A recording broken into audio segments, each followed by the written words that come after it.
It's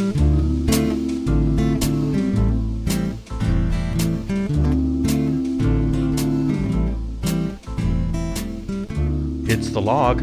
I'm Charles Purcell. It's a Thursday. First, just a couple of recommendations for you. I think I've shared these on the Facebook page. If not, I'll double check, make sure I have. A good headline: don't break up Facebook. Make it a public utility. Yeah, I've been saying this for a long time. Jacobin, or Jacobin, depending on how you want to pronounce it, has a piece today by James Muldoon, who says we should be concerned about the power big tech firms have in our lives, but antitrust lawsuits against tech monopolies are just a band-aid for the real problem. We need to free the social networks we use from private profit and the drive to sell our data. That's exactly right. And I'll let you, again, I'll link this and let you read it, but that's been my idea all along. The people who are most critical of social media, and I've engaged in this myself, certainly. There's the gathering of personal data. That should make everyone really uncomfortable. There's also the addictive quality, which isn't an accident. It's built right into the system. It's designed that way to get you hooked. I'll bet you found yourself in the position where you want to get off and you literally can't. There's an obsession that takes over. It's like eating the next potato chip or the next Oreo cookie, which is also intentionally designed into the product, where they literally put chemicals into your food. They put appetite enhancers, chemicals that enhance your appetite right into the food. You know this, right? Lay's potato chips and Oreo cookies and all of them, they put chemicals in your cookie or in your potato chip that make you want the next cookie or potato chip. Well, that's exactly what the social media companies do. That's exactly what Facebook does. It's designed to suck you in and keep you there. They know full well all about human psychology. They've got consultants and people on full-time staff working hard night and day to exploit every corner of the science of human psychology. They know what they're doing. They know you're doom scrolling. And you don't have to be a conspiracy theorist to believe any of this. It's just a fact. They know exactly what they're doing, down to the color schemes and fonts, the graphic design of the interface, down to every last detail.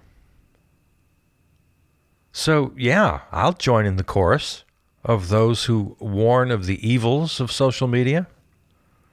But I think what's missing here is the origin of the evil. These aren't just comic villains running these companies who want to do evil for the sake of evil, just because they enjoy it. No, they're incentivized by profit. They're incentivized only by profit. And the thing is, they've created really wonderful platforms. So I'd like to see a world where everyone enjoys Facebook and the rest of them. Facebook is sort of the granddaddy, right? Still reigning champ. But I'd like to see a world where we're all enjoying it, using it, but all those profit incentives are gone. In fact, just the opposite would be true. If Facebook was a public utility and regulated as such and operated with the incentive of profit totally removed, it could be designed in such a way that encourages users to get off after a few minutes. It could collect zero data except what the user might want to share in order to navigate more easily to their particular interests. There could be a way to do that. Now, I don't want to get ahead of myself here and pretend I'm some big expert. I'm just suggesting a general philosophy on how to look at this. But Muldoon in this piece points out that platforms like Google and Facebook are in effect public utilities that, as he says, are fast becoming essential for living in our hyper-connected societies. We need a fundamental reorientation of the ownership and governance structures of platforms so they are run for the people and not for profit. Absolutely. So the current well-intentioned calls for antitrust, well, it goes back to when I was a kid and they broke up AT&T. Then you got all these different little companies, but they're all still operating under the same rubric. They want to bring you in. They want your business. They want to keep you. They want you hooked. You're still more customer than citizen. Well, not more. You're 100% customer, 0% citizen in this relationship. So now you got a whole bunch of little companies trying to get you. It's kind of like the current situation with television streaming. Now, this kind of happened on its own momentum. Government didn't really have to step in and say break up big cable or break up big satellite. It just sort of happened. And now we've got 50 different streaming companies nickel and diming us to death.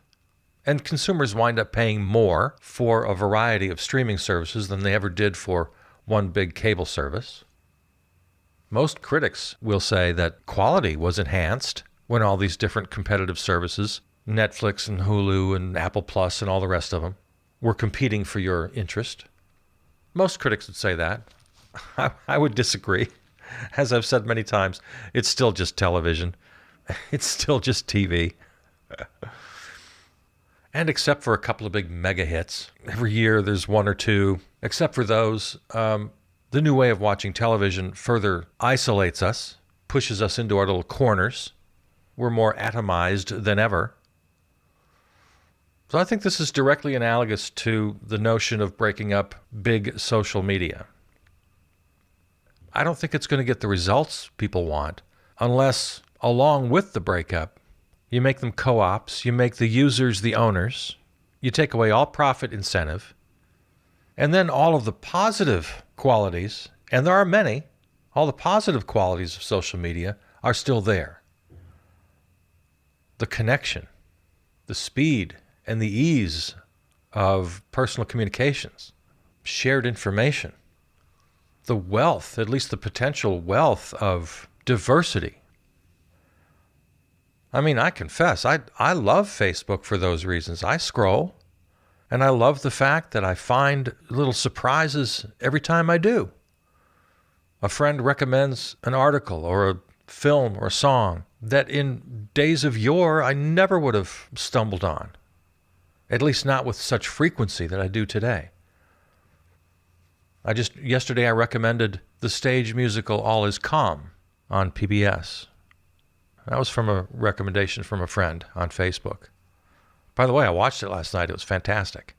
The story of British and German soldiers calling their own little private truce and joining each other for a day, celebrating Christmas.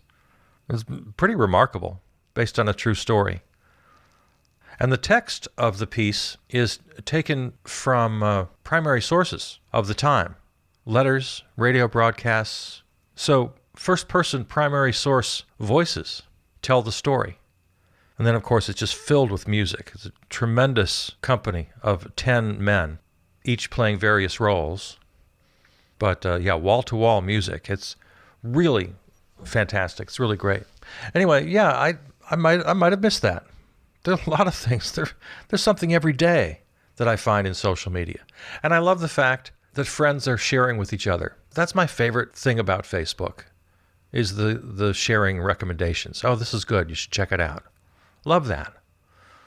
Or news. I mean, people say that in such a negative way. I'll get my news from Facebook. I get a lot of great news from Facebook. Headlines that I might have missed otherwise, because a particular friend of mine has a particular interest, and so they're more attuned to that particular area. Whatever it is, if it's space exploration or zoology, I don't know, architecture, things that I might not be plugged into, but they are. And so they share something from their interest, and I check it out, and I'm a better person for it. Yeah, you can't just trash Facebook and social media generally. It's remarkable. Take away the profit, and I'm good to go. Well, if we take away the profit, how is it maintained? How does it even exist then? Well, there are ways. There are ways. And again, I'll share this piece by James Muldoon. And he's got some ideas about that, where you don't have to go to the sort of arcane notion of nationalization. You don't want Joe Biden to appoint some John Kerry type person to be head of Facebook. No, I don't want that either. Believe me, trust me, I don't want that. But there are lots of really nice, innovative ways of public funding of citizen funding, of citizen democracy. Mentioned here in the article is something called DECODE, which is an acronym for Decentralized Citizens-Owned Data Ecosystem. It's a project, a series of pilot studies in Barcelona and Amsterdam, offers a new pathway for municipal-led digital services. The article also mentions the idea of a Global Digital Services Organization, GDSO, kind of a democratically organized global public platform that provides digital tools to the world. There are ways to do this. There are lots of great ideas.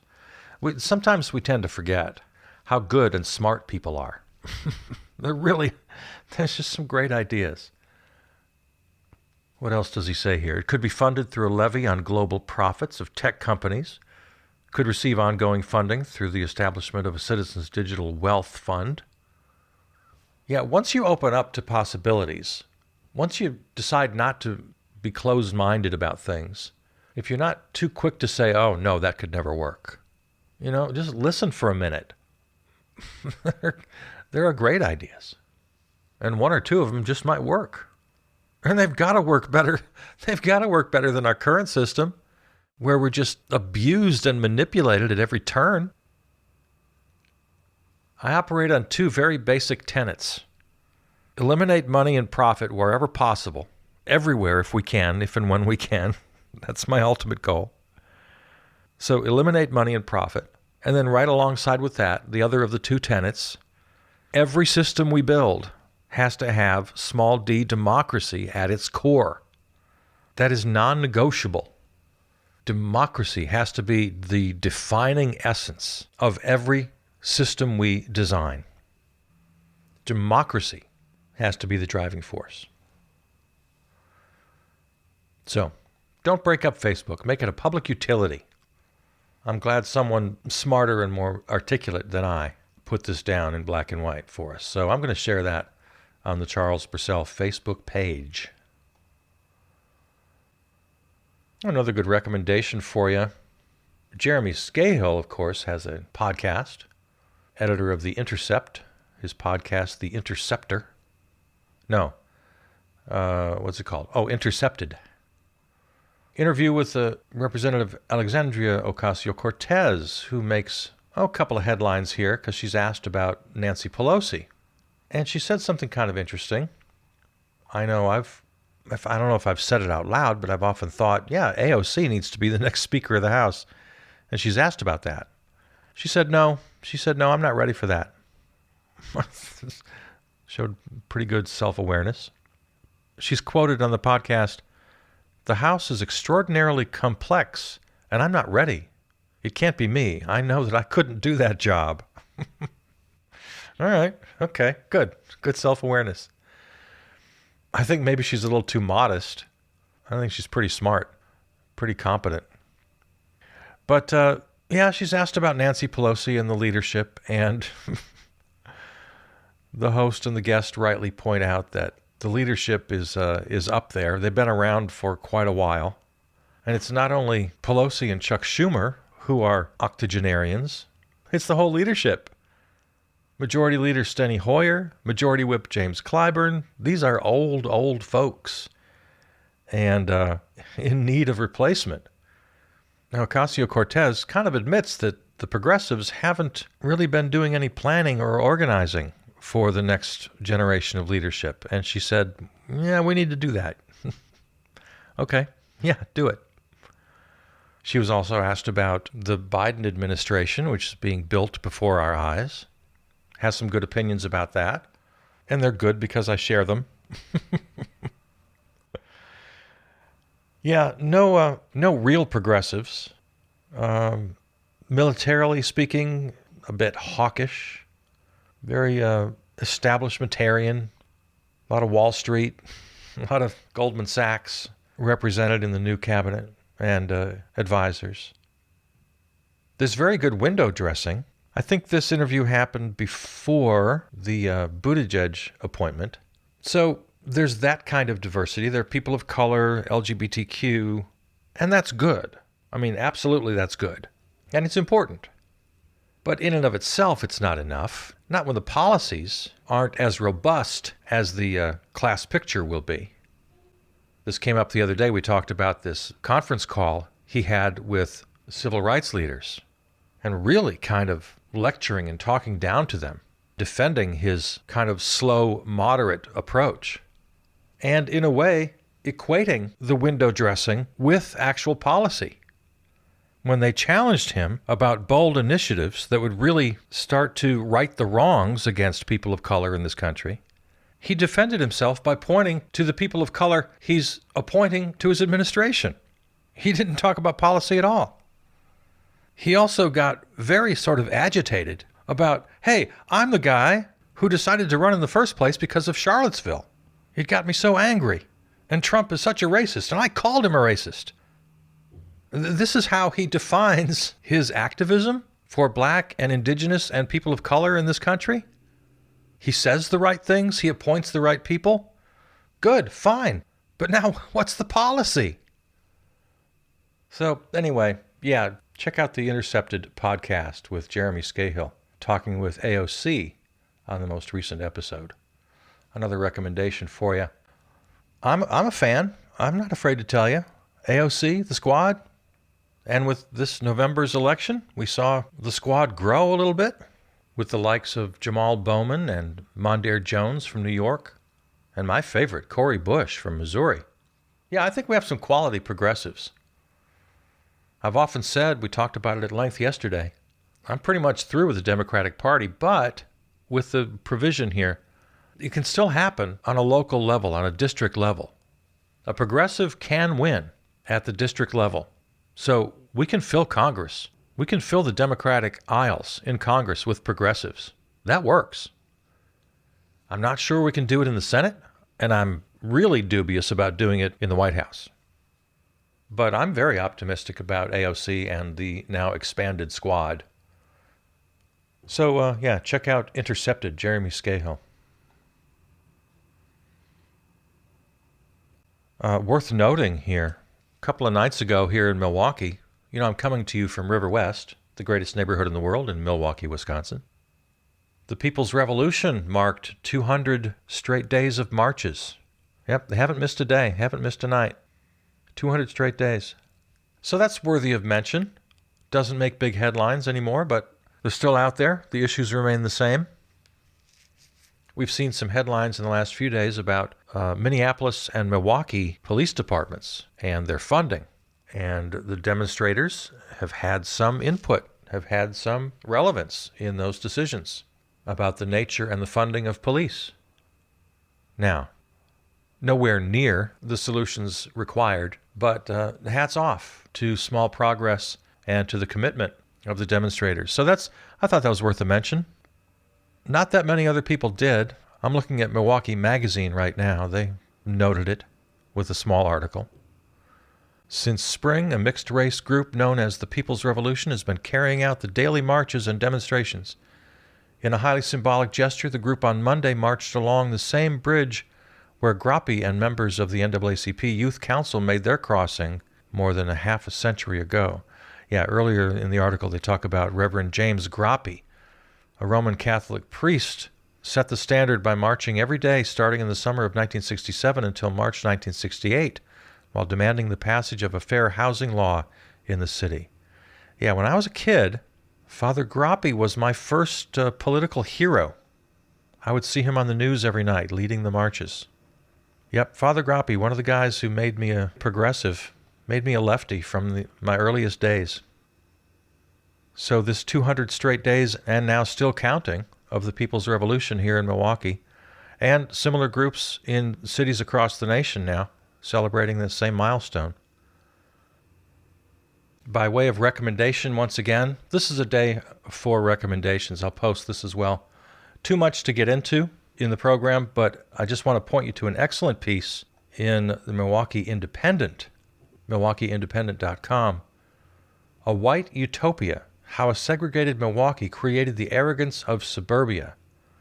It's a really nice piece by Reggie Jackson, who I'm proud to count as one of my Facebook friends. We interact occasionally. But what a great piece. Kind of a case study on the history of suburbia, how and why they became so blindingly white, and in many, many places remain so today. We heard a lot in the recent campaign. People wanted to push back on the Orange Menace because he kept talking about wanting to save the suburbs.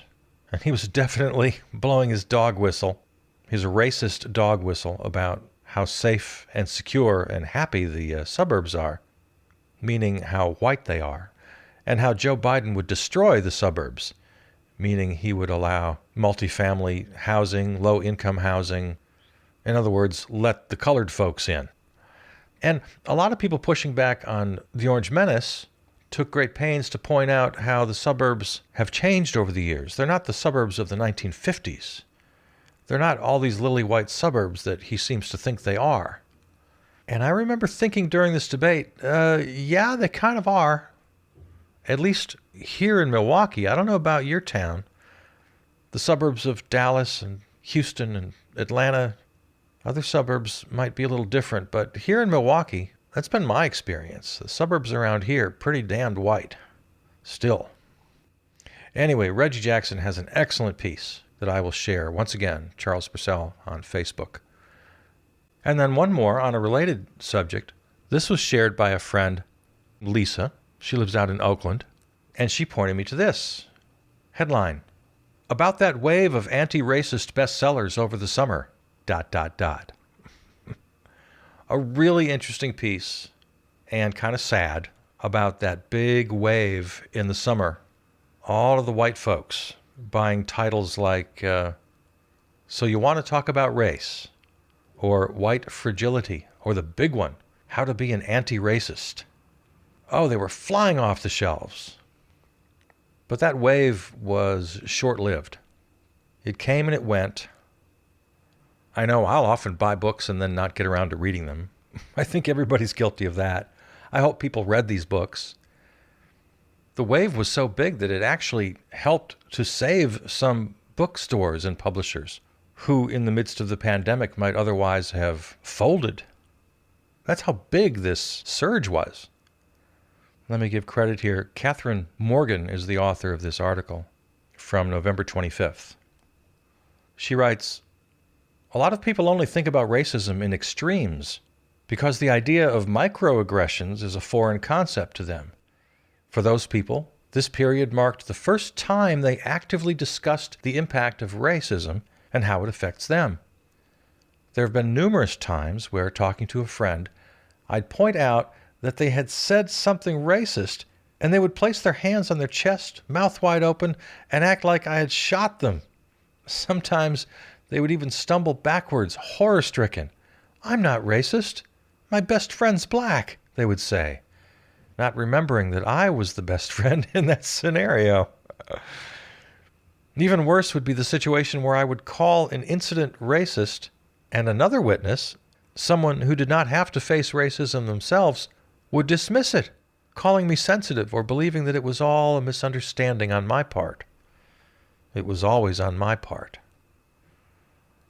Yeah, this is an excellent essay, and it reminded me that I have to keep my eyes on the prize. I have to practice what I preached at the height of this unrestful summer we had.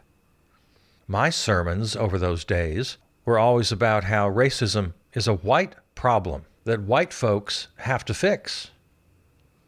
It's all well and good that black folks demand justice, demand respect, but our hearts and minds, our meaning white folks, I'm a white folk, our hearts and minds have to be honestly explored, transformed, and then translated meaningfully into urgent, tangible, substantive change.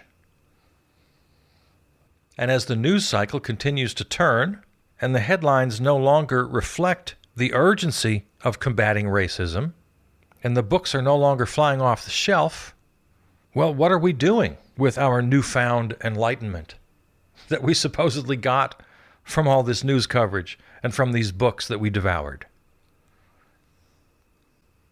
I mentioned earlier Minneapolis and Milwaukee city councils having big decisions to make about their police forces, about their funding. Here in Milwaukee, a big move. They had a $10 million grant sitting in their laps, and the Milwaukee Common Council rejected it. They said, no thanks. The $10 million was a 3-year grant for 30 new police officers. But a majority of the Common Council said, nope, we heard the demonstrators. We understand the protests. Expanding the police force, as it's currently designed, is not where we're going to go. Quoted in the Milwaukee Journal-Sentinel, Alderman Ashanti Hamilton says, the only reason that we're having a discussion about a grant that we have received numerous times before with unanimous support is because the time period that we are in is requiring us to demand more and to request more from those that have the responsibility of enforcing the law in our communities. The council and the nation are at a crossroads at which they must decide whether to make changes.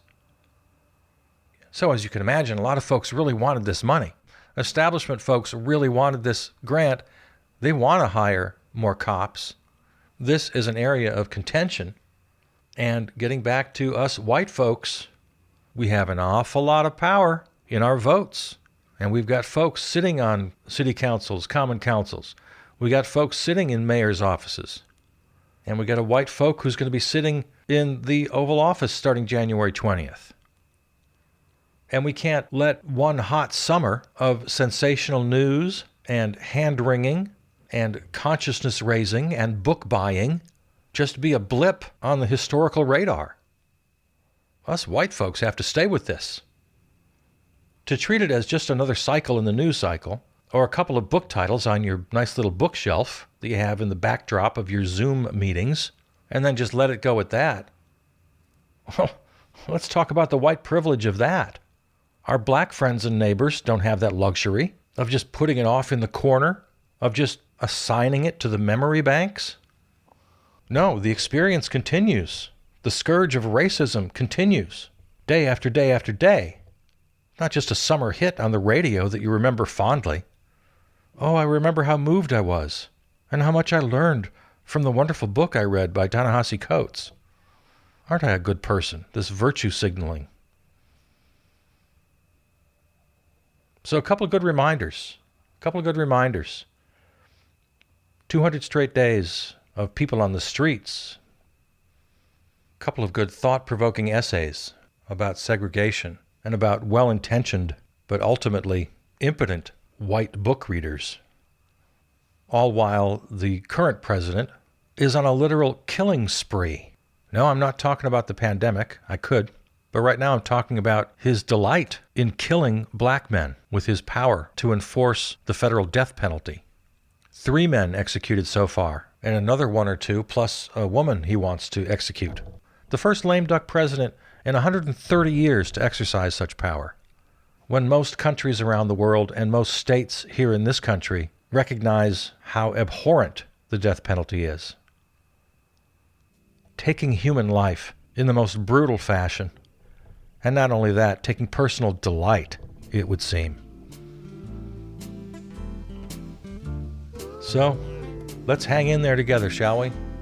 34 days to inauguration, 17 days till the new Congress is sworn in. In Georgia, early voting has begun. Let's everybody keep our head in the game, shall we? All right. I'm Charles Purcell. I love you. Talk to you tomorrow.